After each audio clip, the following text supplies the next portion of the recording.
Good day, geographers, and welcome once more to our another lecture in geography. I'm your lecturer, Donovan Rattray. Today, we are going to be looking at divided circles or creating divided circles, commonly known as pie charts. No, I will not be carrying you through a tutorial to show you how to do it on Excel. No, not today, not never. I'm going to show you how to do it by hand, just in case someday technology may not be there to assist you. So it's important that as good geographers, we learn the basic skills of creating data representation graphs. In this case, divided circles, commonly known as the pie charts.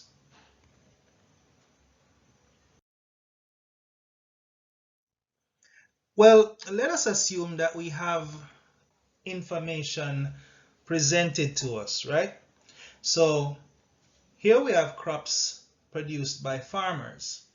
Then we have the number of farmers on the other side of the column. The crops that we have to work with here are pumpkin, sweet potato, yam, and callaloo. That sounds like something I would love to have in my kitchen cupboard. Yep. So, how many farmers produce pumpkins? 20. 35 produce sweet potatoes. Only 10 produce yam. A little more, which is 15, produce callaloo. And then we have 30 farmers producing pepper. Now, you're given the task to represent this data in a divided circle, or let's just say a pie chart. In the first instance, we have to find out what is our sum. So the information we have there before us would allow us to add all the numbers. So let us calculate all the numbers there. So 20 plus 35 plus 10 plus 15 plus 30 gives us 110. So now we have a total. That total is going to come in handy. All right.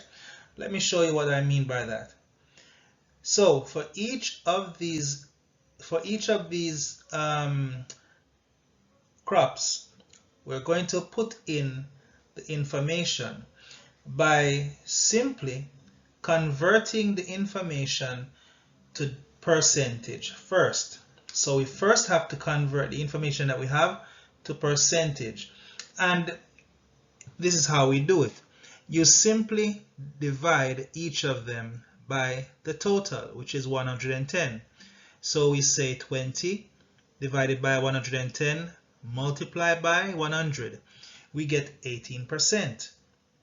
35 divided by 110 multiplied by 100 gives us 32%. 10 divided by 110 multiplied by 100 gives us 9%. 15 divided by 110 multiplied by 100 gives us 14%.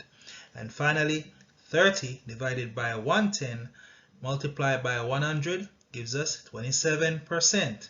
So now we have turned our data into percentages, and that's basically the second step in our data gathering. All right, we're just putting information aside that is going to be useful in the creation of our divided circle. Now the next thing we are going to do is to convert all the information that we have into degrees or angles that we're going to use to create our pie chart. So first, once again, we have our sum, and then we're going to say 20 divided by 110 is multiplied by 360. Why 360? Because the pie chart or the divided circle is as it is. It is a circle, and therefore the total angle within a circle is 360 degrees.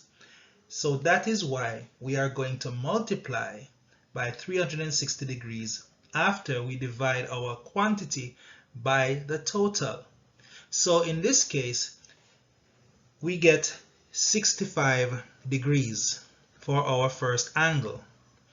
Next, 35 divided by 110 multiplied by 360, we get 114 degrees. 10 divided by 110 multiplied by 360 gives us 33 degrees. 15 divided by 110 multiplied by 360 is equal to 49 degrees. And finally, 30 divided by 110 multiplied by 360 is equal to 98 degrees.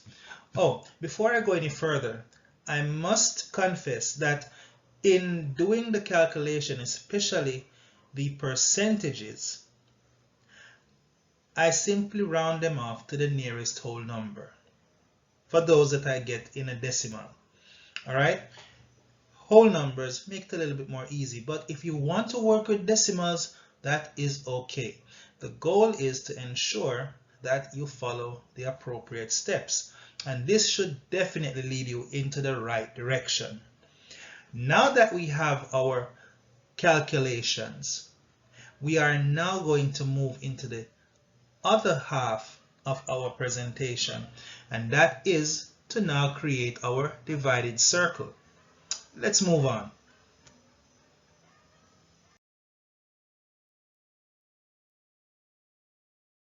Now, geographers, in order to create our pie chart or divided circle, we are going to need one of this. That is our compass, one of those simple instruments you have in your geometry set. Very handy. So we're going to use that compass to create this circle.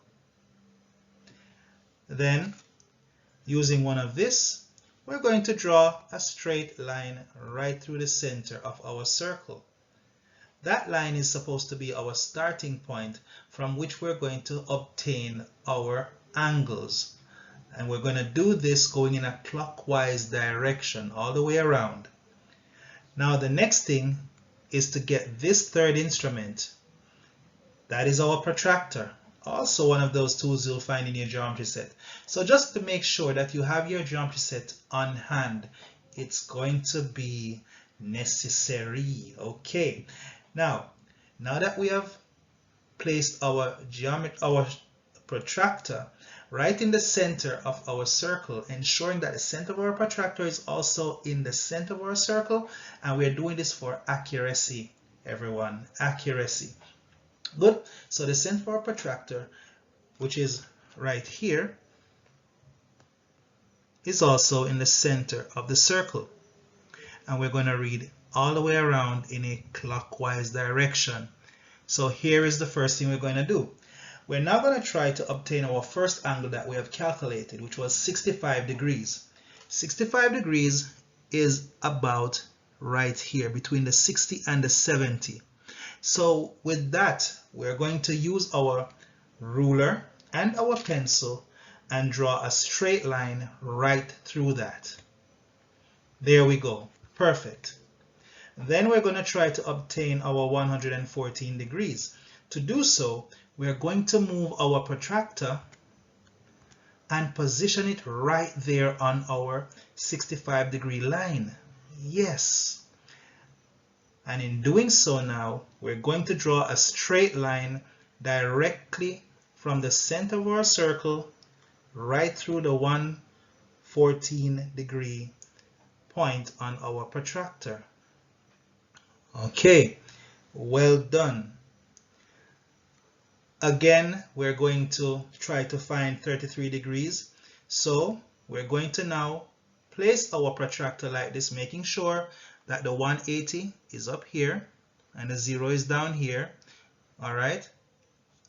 And we're going to now try to obtain our 33 degree mark or angle.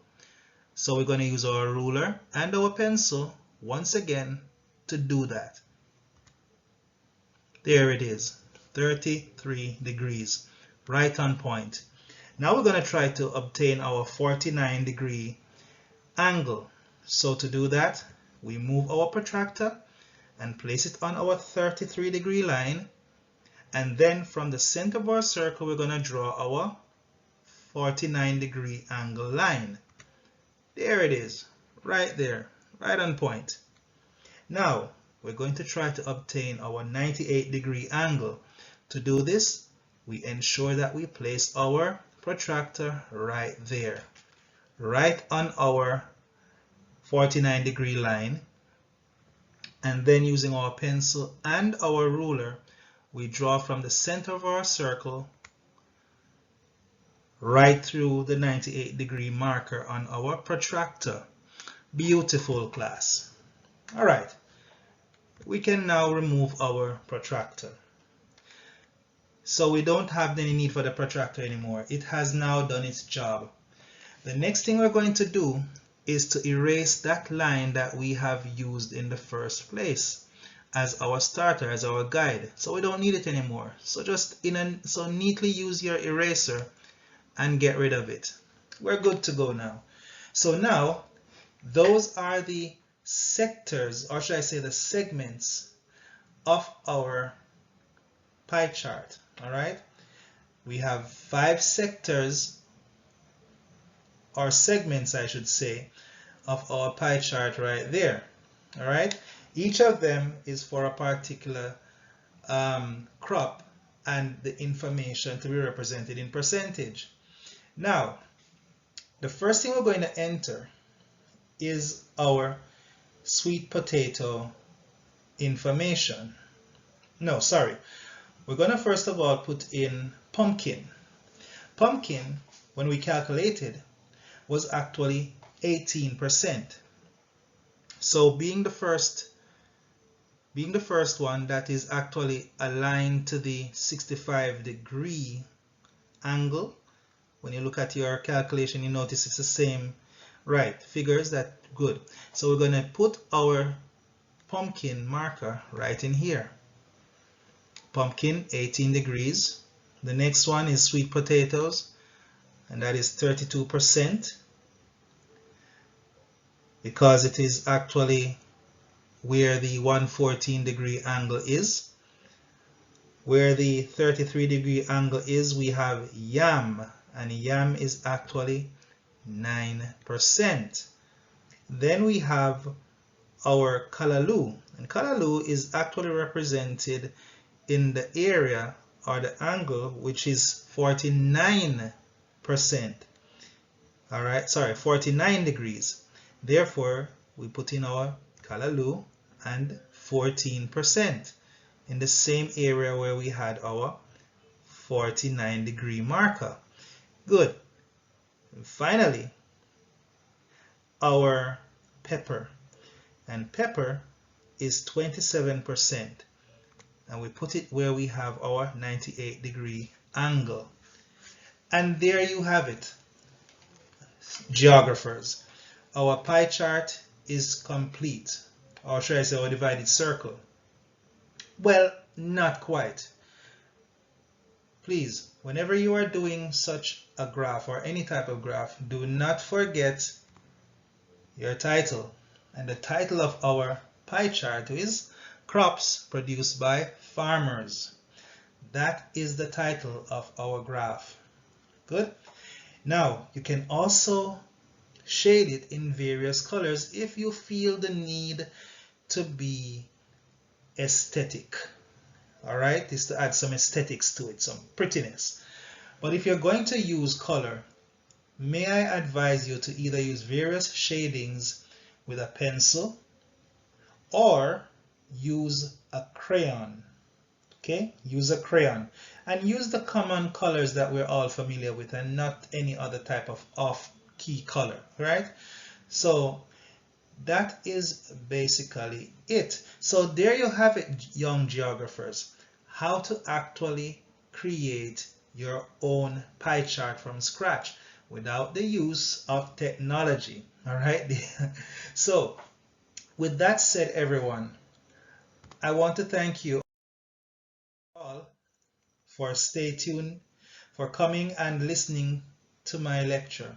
I hope you learned something valuable and new, and that you can also use this and apply it well.